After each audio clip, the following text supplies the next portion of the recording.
Hello soldiers, this is Ghost45. I'm back again with another reaction video. I'm sorry that I haven't been uploading. My internet been down for at least a couple of days. And today's reaction video is Wile E Coyote versus Tom the Cat. So yeah, I know this video has been out for a couple of days and I've been trying to hold it off for a little bit longer because you know how YouTube is. YouTube is just copyright, red strike, red flag, and everything. YouTube has been deleting my videos, and that's why there's less of a chance of less of 300 videos, but now it's 319 or 18.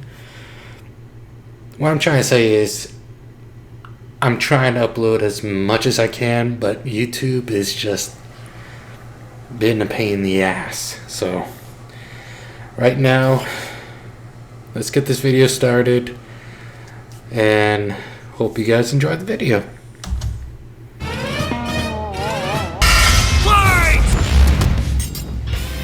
Wile E Coyote, the fastest and furriestest of the Looney Tunes. Tomcat, the powerhouse pussycat from Tom and Jerry. The fans voted for it and we're here to deliver. He's Wiz and I'm Boomstick. And it's our job to analyze their weapons, armor, and skills to find out who would win a death battle. In tales told over a shimmering campfire by the tribespeople of North America, there was no figure so cunning, so bold, as Coyote. To the Miwok, he was a Prometheus who stole fire from the heavens to give to humanity. To the Sewetmuk, he was a foolish trickster who could die and return to life. And to the brothers Warner, he's just a poor dumb schmuck who can't catch a break. To this day, the great coyote stalks the American Southwest, hunting his indefatigable prey, the Roadrunner. And this modern Wile E Coyote is driven by a ruthless entrepreneurial spirit. Yeah, and it drove him straight off a cliff. He'll chase that bird-shaped happily ever after to his own inevitable undoing. Such is the lot of the common man. You might not expect it from an anthropomorphic canine Job, but Wiley was born the son of world-famous hunter Cage E Coyote. His father raised him from infancy to hound his avian adversary and forbade him to speak until he tasted victory. On the face, an easy task. Coyotes are incredibly adaptable predators, capable of hunting in both rural and urban environments. They're also speedy little demons. They can sprint at up to 43 miles per hour, though that's cold comfort when that blue meeping bastard can make beams of light look stone still or outrun a car that was moving fast enough to travel through time. Frankly, it's incredible that Wiley manages to consistently keep up with his prey at all, but he does. No, really, it's actually stated that only a, quote, tiny little extra burst of speed separates the coyote and the Roadrunner. Heck, Bugs Bunny himself needed to take super speed supplements in order to move fast enough to outrun Wiley. But almost as fast isn't fast enough. Fortunately, Wiley's got an endless assortment of gadgets, gizmos, and reams of blueprints to make up the difference. He's got your classics like dynamite, anvils, and spring-loaded boxing gloves, along with heavier artillery like heat-seeking missiles, a 10 billion volt electromagnet, and a friggin' trebuchet, a Reddit favorite. Many of which he invented himself and uses in excruciatingly detailed schemes that inevitably go awry. Despite being a self-described super genius, Wiley has an officially measured IQ of 3. That's the same IQ as a cactus. Okay, the test results were fake, but he's still an idiot. So why not let a soulless corporation do the hard work for him? Acme sells any product that you can imagine, and Wiley is their most devoted customer, contributing up to 99% of its multi-billion-dollar revenue. Thanks for the inherited wealth, Pops. Oh, don't worry, I'm spending it all in one place. He's got an Acme Book of Magic, Acme Clonomatic, Acme Death Ray, Acme City in a Box, Acme Universal Remote, which can pause, fast forward, and rewind a person through time. Too bad half the stuff Wiley uses is intentionally sabotaged, because Acme's board of directors is exclusively Roadrunners. My man cannot catch a break, but he sure can take some punishment.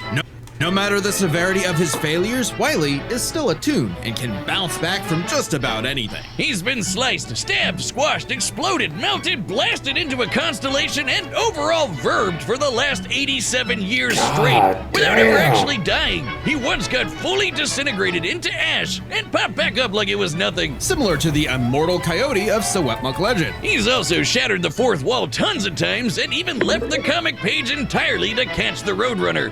Ah, so close. Believe it or not, there is actually a biological reason for these abilities. Loony DNA. Every toon's got it, not just the loony ones. And it's what lets them survive fatal damage up to being fully erased off the page, essentially dictating their personal slice of reality to whatever is funny. Like how gravity only affects the Coyote when he looks down. Toons are immune to the laws of physics as we know them. That's why Wile E developed a counter to this immortality, the Loony DNA Dissolver, which leaves toons vulnerable to fatal wounds the same way we are. Yet again, so close. You can't say he hasn't tried everything. It was Wile E's experience as a veteran toon that landed him a job at Acme University as department chair of the School of Hard Knocks, teaching up-and-coming tiny toons how to use their abilities. Okay, so Naruto. And just like Naruto's jutsus, Toon Force works like an actual power system, with more experienced toons like Wile E who are more powerful than their younger counterparts. And that means Wile E should be capable of replicating feats and abilities performed by any other Looney Tune,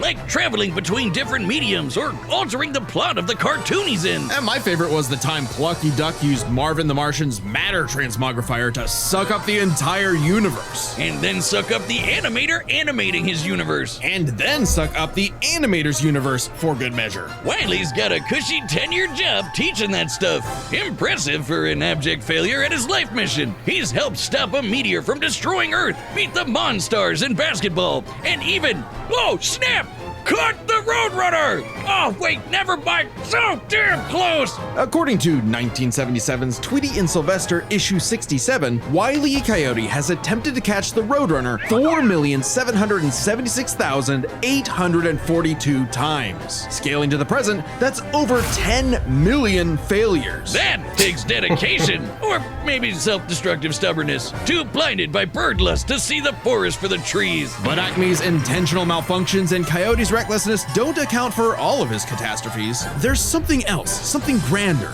otherworldly, standing in the way of our furry friend's salvation. Wiz, there's no other way to say it. God is just plain out to get this guy. And by God, we mean the closest thing that exists for Coyote and Roadrunner. Chuck Jones.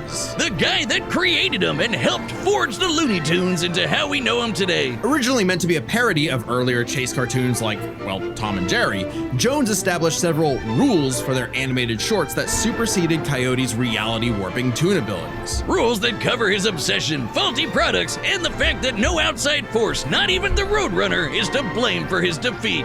Just him. While other creatives have altered this formula in the decades since Jones's departure, these rules have effectively made the Coyote's defeats cosmically ordained. God nerfed Wile E Coyote. In all our years making Death Battle, we have never seen a handicap like that. But what else can you expect from our fanatical furry fail son? He's the Sultan of Slapstick, the CEO of Second Place, the swing and a miss superstar. As long as he picks himself back up and dusts off the ashes, that'll never be all, folks, for Wile E Coyote.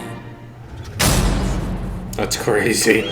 The year was 1939. War raged in Europe between the British Tommies and the German Jerrys. As the beleaguered English made their miraculous escape from the German encirclement off the coast of Dunkirk, one might have called the battle a game of cat and mouse? Oh wow, is that actually where their names come from? I'm looking this up. Regardless of their names' origin, William Hanna and Joseph Barbera's infamous cat and mouse duo became the undisputed kings of slapstick comedy. The formula is simple, and we all know it. Tom Cat chases Jerry Mouse around the house. Brutal, bone-shaking, I felt that in my balls. Violence ensues, and Tom is reprimanded by Mammy Two Shoes. Who is let's say very much from the 1940s. And if you're like me, all you wanted to see was Tom wipe that smug smirk off that little rat's face. Despite my well-documented hatred of cats, even I've got to cringe at years of propaganda to convince us to side with the filthy, flea-ridden rodent over man's second best friend. Oh, big yawn. House cats like Tom are actually some of Earth's most successful predators.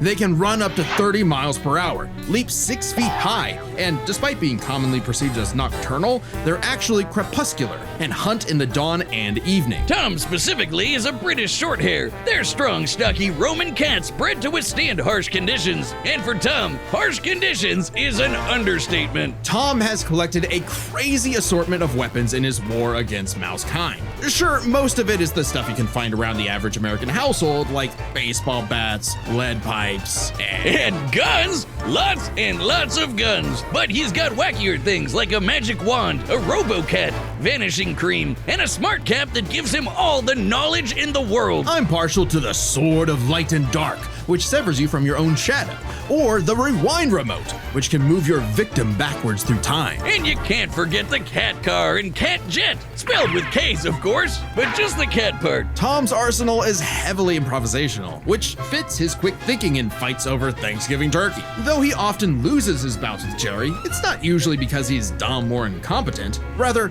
he's just genuinely outplayed. And even in defeat, he's one tough son of a gun. He's been crushed, blown up, had every bone in his body broken, shattered, melted, and vaporized to dust, and survived. Well, mostly. Tom actually has kicked the bucket multiple times, but little known cat fact, he has 9 lives, as established in the episode Heavenly Puss.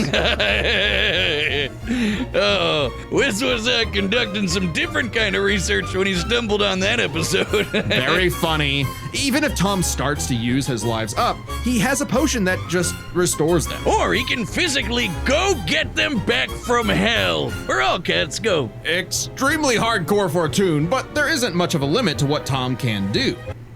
Knock, knock. Hi there. I'd love to show you what a K-12 powered school is. He can clone himself, levitate in the air, make his imagination real, and even break the fourth wall and enter the real world. Yeah, if you only watch the classic cartoons from the 40s, you may be in for a shock. Tom and Jerry gets buck wild, much like the actual inspirations for their names. Thank you, Google. Oh, you're still on this? Dodoy Whiz. They were actually named after the 2 characters in Pierce Egan's delightful life in London, Jerry Hawthorne and Corinthian Tom. It was adapted to the stage with the title Tom and Jerry, which later became a catch-all term in 1800s England for young, drunken rabble-rousers. One could, in fact, say that many rabbles were roused the times Tom destroyed a planet-busting asteroid, lifted up the sun, and was blown up into a constellation. And he was just fine. Just a bunch of stars now, but he's okay. He tanked an explosion that launched him through time to the Stone Age and has run through space at massively faster than light speeds. That shouldn't be a surprise when he and Jerry have been at each other's throats for over 80 years now. But what may surprise you is the fact that at the end of the day, they're actually friends. And they've worked together tons of times to save the day, like when they helped a little orphan girl, Robin Starling, find her way home. Oh, that's a nice end to their story. Don't you believe it? Now is when we have to talk about Tom and Jerry Chase. Long ago, the warrior god, Lord of Sichuan, Erlong Shen, battled the tricksy and indomitable Mouse King atop Peach Mountain, leading the goddess Celeste to declare the 2 the strongest warriors in the realm. And they were, in fact, Tom and Jerry. They were even stronger than Devil Tom, who repelled corruption by the darkness. This mysterious, malevolent force threatened to consume the Tree of Life, whose branches encompass all of time and space. Banding together, these warriors used the star element to dispel the darkness and save the universe. What the fuck? While it may sound completely insane, it is. Chase is a Chinese mobile gacha game whose lore is not entirely in keeping with the spirit of the source material. However, it is officially licensed by Warner Brothers Interactive Entertainment, which means we have to include it in our research. So that the gods may grant us mere mortals some heavenly push! No! Friendly rivalry aside, though, Tom has actually managed to catch the little rat fair and square a few times. By my count of the original shorts, 19 times. I could watch him on repeat forever. Too bad he's still a filthy feline. The only kitty I truly respect is named after booze. Well then, you're in luck, because the Tom and Jerry of English literature later became the namesake for a famous Christmas cocktail. Because there's no better way to get absolutely trashed than with good old Tom and Jerry. Guess what?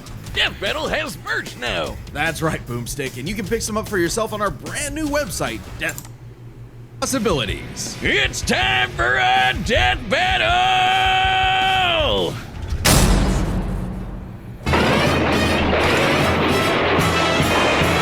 God dang, man. Okay.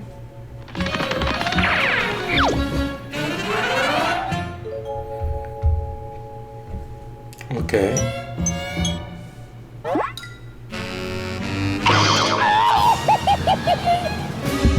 Oof.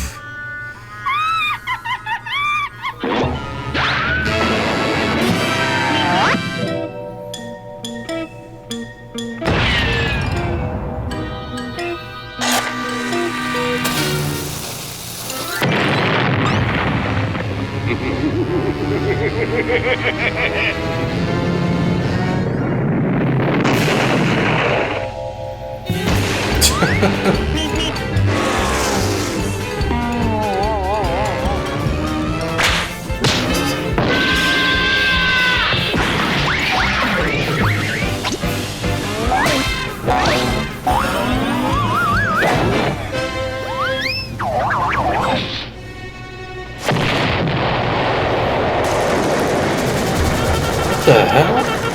Come on, you apes! You wanna live forever!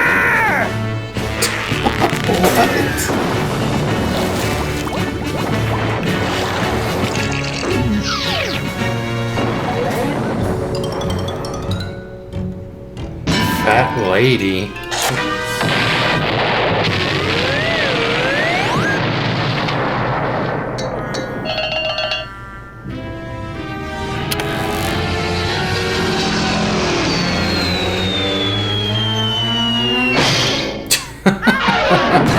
Oh. What the hell? Oh, yeah, the 9 lives.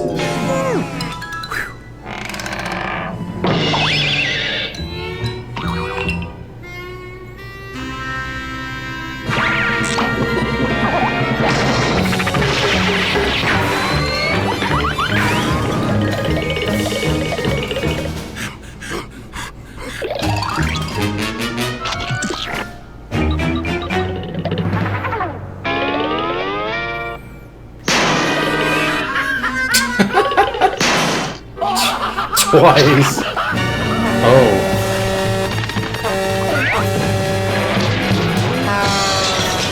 What the hell? Oh yeah, the fourth wall, of course.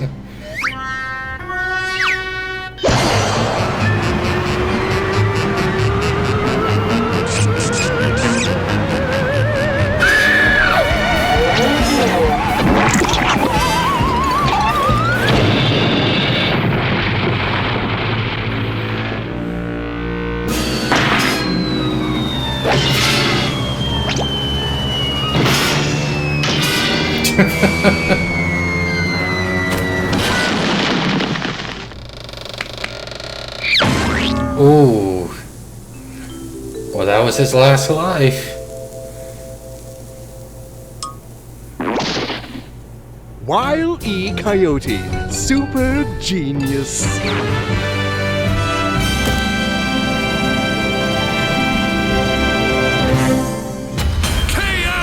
Oh, thank God one of them actually died this time. I mean, no! Animal cruelty, no! Considering coyotes eat cats, I'm not surprised. While both Cat and Coyote were incredibly powerful, they weren't literal gods who could snap their problems away. They had limitations and weaknesses that could be exploited, especially by each other. Let's first talk their stats. Both were strong enough to contend with universe-threatening phenomena, but comparing Wile E to Plucky Duck, Looney Tunes can not only destroy their own universe, but their animators as well. And while Tom could move faster than light, Wile E could keep up with the Roadrunner, who could outspeed a car fast enough to travel through time. That's immeasurably fast, and much faster than Tom. Wile E gets the edge in stats. Wile E's arsenal was a bit better too, believe it or not. Even eliminating the devices that have been shown to malfunction, he still countered everything Tom had. The biggest being the Looney DNA Dissolver, which could render Tom's cartoony healing factor moot and end the fight. While Tom has never been shown to have Looney DNA specifically,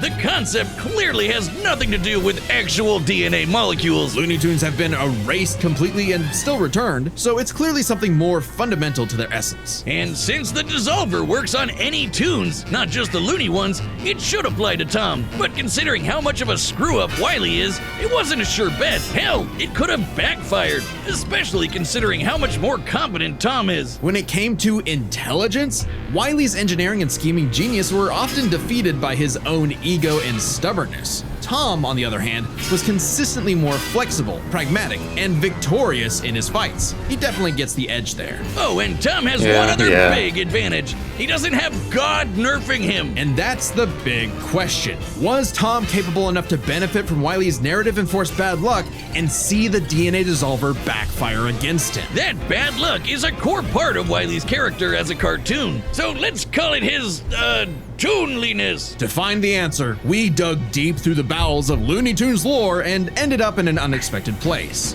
Space Jam. Where Wile E yet again fails against the Roadrunner, but against the villains of the movie, the Monstars, he actually scores. And scores again in the sequel, more than anyone else. But according to Chuck Jones's rules, that shouldn't happen, right? Throughout his entire history, Wile E's cosmically ordained failures only occur when he's specifically chasing the Roadrunner, or other tunes the plot bends around like bugs, because that's what Chuck Jones's rules were written for: Coyote and Roadrunner cartoons. And even then, looking closely, they've been broken a few times throughout the decades, even during Chuck Jones's tenure. Without the universe nerfing him, there's no reason to think Wile E couldn't eventually land a hit with the Looney DNA Dissolver. Especially when the only reason it failed was because of the Roadrunner's intervention, a direct violation of Chuck Jones's limitations on the Coyote. And especially when it's the only thing that either one had that could kill the other. Despite lacking Wile E's narrative impediments, and despite having a better track record overall, Tom ultimately had no surefire way to kill Wile E, whereas Wile E's superior strength, speed, and looting arsenal ensured his victory. Wile E gave one hell of a chase and left Tom Jones in for a rematch. The winner is Wile E Coyote. Next time on Death Battle.